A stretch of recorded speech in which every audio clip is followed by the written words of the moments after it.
Hey everybody, it's Jason from the Texas Gun Vault 2, and we're back out here in the garage for another garage gun talk, and I guess upcoming projects video, because I have something to show you that I picked up from a local fan and subscriber today, but we'll talk about this thing in just a moment.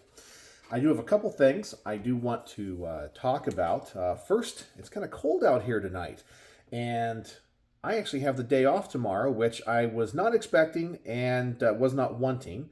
Around here in North Texas, apparently whenever it like sleets a little bit or gets a little bit icy or someone like drops some ice cubes on the sidewalk, all the school districts decide to close. Oh no, it's this or that. But they say, the weathermen are always wrong anyway, but they say 1 to 3 inches of snow. So, of course, everyone's panicking and all that kind of stuff. It's not even getting that cold, down like lower 30s. I don't know. So, anyway, I got the day off tomorrow. So, it's going to give me the opportunity to catch up on a few things.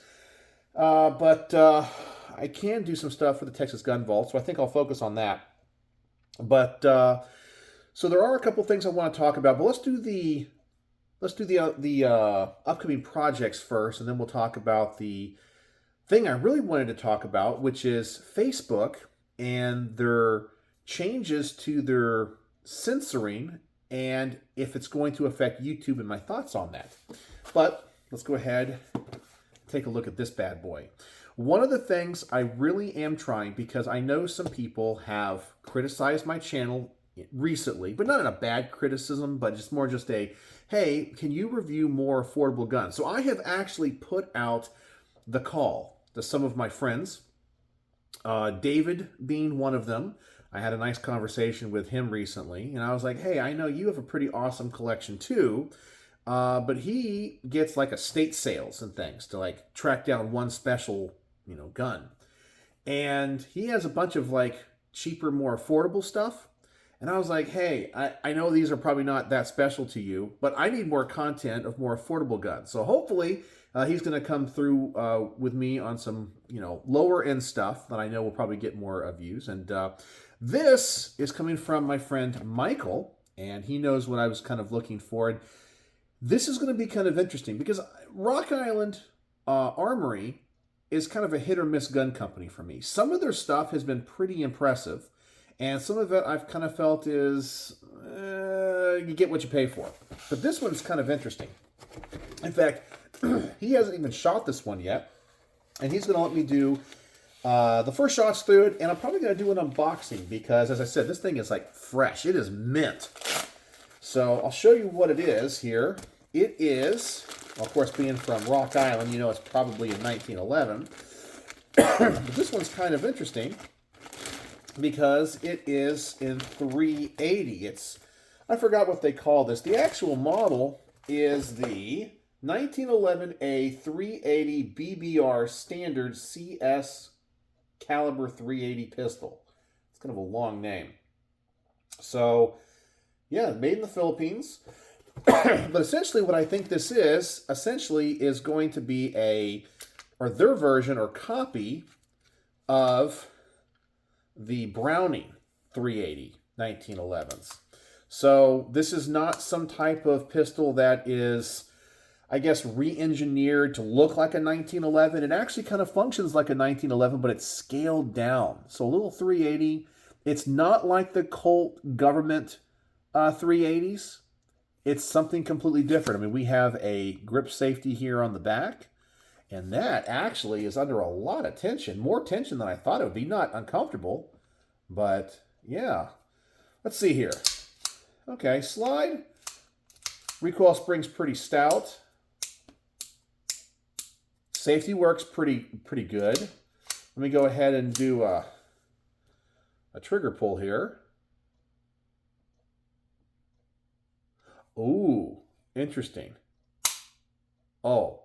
That is one heavy trigger pull. But because the grip safety is so stout, I wasn't pushing it in all the way.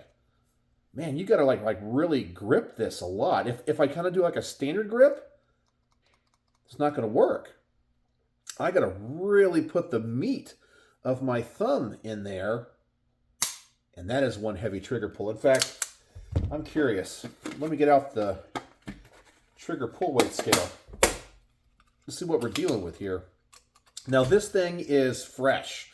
So I will unbox it and make a video about it, show off everything that it comes with, but then I'll probably take it apart and I'll probably clean it and oil it, because I think this factory grease in there might be gumming up the action a little bit. But let's see here. So the trigger pull on this thing right out of the box. Let's turn this thing on. Let's see what we get here. And yes, I'm not holding it right. I get it.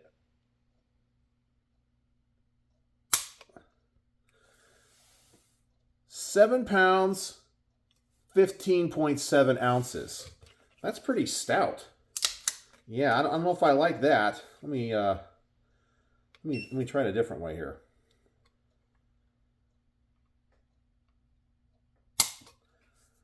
£8, 7 ounces. That is a heavy, heavy trigger pull on this little guy. Yeah, I don't know how that's going to translate into a good shooting experience. It's probably a heavier trigger pull because this is probably designed for concealed carry. But I don't know if I like that smaller grip with that grip safety that's so hard to depress, because I could see being under stress pulling this out.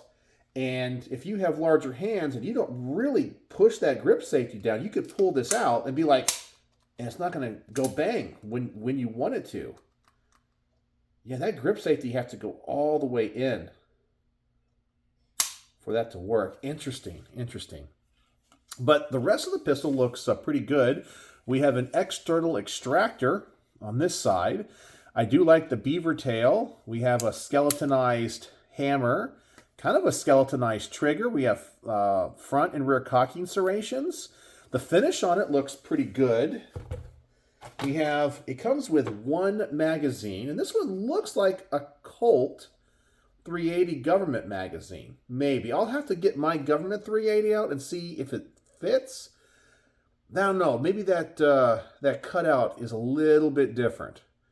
Looks like it's a little bit lower on the magazine. I believe these hold 8. Okay, goes in there just fine. Locks in good. Slide locks open. We'll just have to see. So that is a very affordable gun. Don't quote me on this, but it's like sub, I don't know, 300 or something. So we'll see. That should be an interesting review. And I believe Michael said he's getting some more magazines for it. It only has one, so I may hold off on reviewing this until that other magazine comes in. So we'll just have to see. But I'm going to put this back kind of like in its way it came in the box, so I can do like a proper unboxing video with it. I think some people would like that. So that is the upcoming project on this. So this one's going to go in the queue. And so hopefully as well, I'll get some more affordable guns to appease the people that think my channel needs that. Which I like making all the content. I'm not really a gun snob. I really am not. Now, when it comes to adding guns to my collection, I might be a gun snob. But when it comes to reviewing them, I'm not. All right, so let's talk about something kind of interesting that has happened in the world of social media, and what I think is going to happen when it comes to YouTube, or anything that might happen to anything gun content related online. So you might have heard in the news recently that Mark Zuckerberg of Facebook has essentially said they're going to pull back on censoring people on Facebook, that they went too far, it was too biased, and they're going to get rid of the fact checkers and start going to a community notes type of a system like X. And I think it happened for a reason. It was not necessarily that Donald Trump won and he's getting any pressure from the government to do it. I think what happened, and this is my personal opinion from someone outside, and I don't really know much about social media when it comes to the business end of stuff. I do have a personal Facebook account. I have a Texas Gun Vault Facebook account, and I have an Instagram, which is owned by Meta, which owns Facebook. But they have been very censorious when it comes to gun content, falsely labeling some posts that I make as in the business of selling guns and so forth when I'm not. I'm just showing off a gun or whatever. But Hopefully they're going to pull back on that, but I don't think it's the election of Donald Trump that caused it. I think what I was predicting finally happened. I think they were looking at their numbers because Facebook and social media companies make money by selling you. Essentially, they're like, hey, we have so many users. If you're an advertiser, you give us money and we're going to show our ads to these people. But when you block, ban, censor people, they go elsewhere. And in the social media world of things like Facebook, where you can interact with like pictures and so forth, Facebook is not the only, rodeo in town. If you don't like Facebook, let's say they ban your memes and they constantly put you in what people call Facebook jail. People just go, I'm going to delete the account. I'm not going to use it anymore. Well, everybody that does that or stops using their account, now Facebook can't use them to sell ads. So they lose money. And so there's other platforms like, I said Instagram, but that's owned by Meta. But there's X, for example. You could do a lot of the same stuff on X, formerly Twitter, that you could do on Facebook. And there's other social media platforms. Some I think are stupid, like TikTok, but some people have that. And so people were like, listen, Facebook censors. Facebook won't let me post this or that. I feel like they're discriminating against me. I'm going to go elsewhere because I can and post the same stuff. And they do. And I think Facebook finally censored themselves into this situation where essentially they made half of the country not be able to share content, look at content, block them, put them in Facebook jail, and finally enough people and users left the platform that they were like, oh God, like we don't have a future. You can't ban everybody that you don't like and then go, we're going to make money. I think they're looking at their bottom line and realize we blocked half the country. Now, people have asked me, in fact, my good friend Jason, the Fort Worth Glock guy, we have the same name, messaged me today and said, hey, did you see this? Do you think it's going to change anything on YouTube? And my short answer is no, unfortunately. And the reason is kind of what I alluded to just a moment ago. When it comes to the world of Facebook, where you post an image or you post a meme or you post what you're doing or eating for dinner or whatever, there are many other social media platforms that have infrastructure that can host things like that. For example, X or whatever. But when it comes to YouTube, the only real competition is Rumble.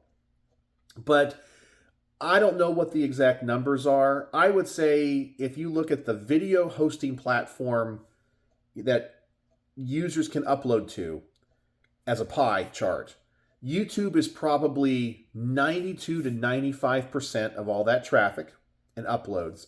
And Rumble right now is about 5%, okay?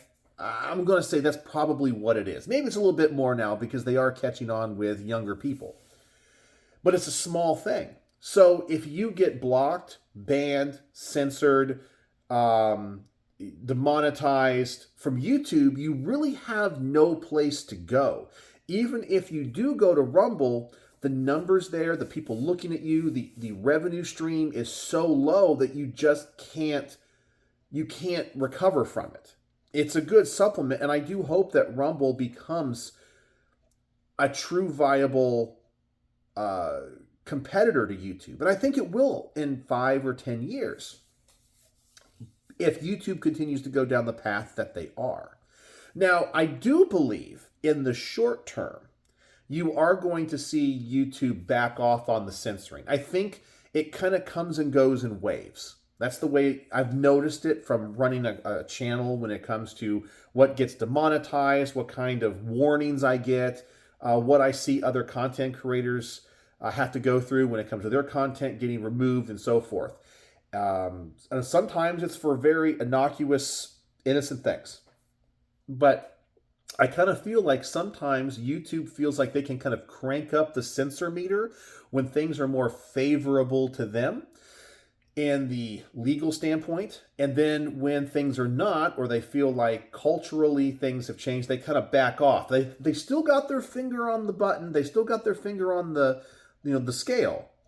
but they kind of let off. And I kind of feel like as Donald Trump becomes president in the next couple weeks and his DOJ takes over, and you start to have these social media platforms getting called out by people like Elon Musk, that they're going to start worrying about lawsuits. They're going to start worrying about how they're perceived, and possibly doing what Facebook did, is you ban and block so much stuff that eventually people go, I'm not even going to bother with it anymore. And then if nobody watches YouTube, or fewer people watch YouTube, that means they can't sell as many ads, which means the ad revenue goes down. They have to charge less for it, and then the whole system collapses.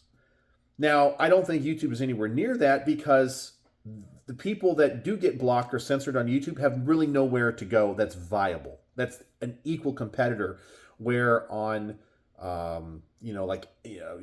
Facebook, you can go to X, okay, and get just as much reach, if not more. Okay, so that's what's, hurting Facebook. And I hope, and I keep hoping, that Elon is going to want to get into the video hosting world, because he wants X to be an all-encompassing program. He wants it to be like an Instagram. He wants it to be like a Facebook. He also, I think, wants it to be like a YouTube. But while X can currently host videos, it's not the same as YouTube. And I keep hoping that he's just going to go, I'm going to buy YouTube, or start his own and just make it great. That would be awesome as well. Or maybe he gets on the board of directors of Rumble and gets the investors and brings something into that. Or maybe merges with Rumble, or buys YouTube or something like that. But that's the only way I really feel like it's going to truly change on YouTube. I think in the short term, as I mentioned, we're going to see the scale of fairness go a little bit more towards the center. But we're still going to have issues, and it's not going to be like a Facebook. So I kind of wanted to address that, because my friend Jason had asked, and I also saw some other people talking about that in my little YouTube circles.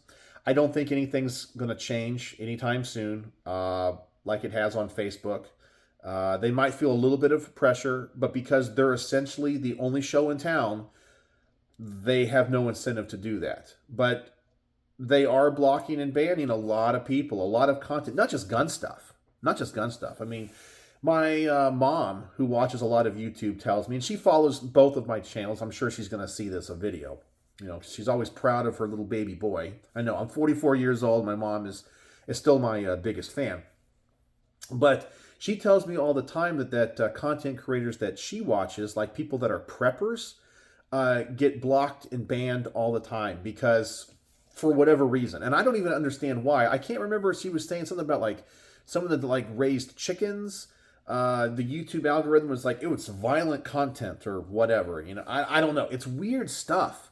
And so as long as they keep doing this, eventually people are just going to either stop creating content or stop watching and go to someplace else.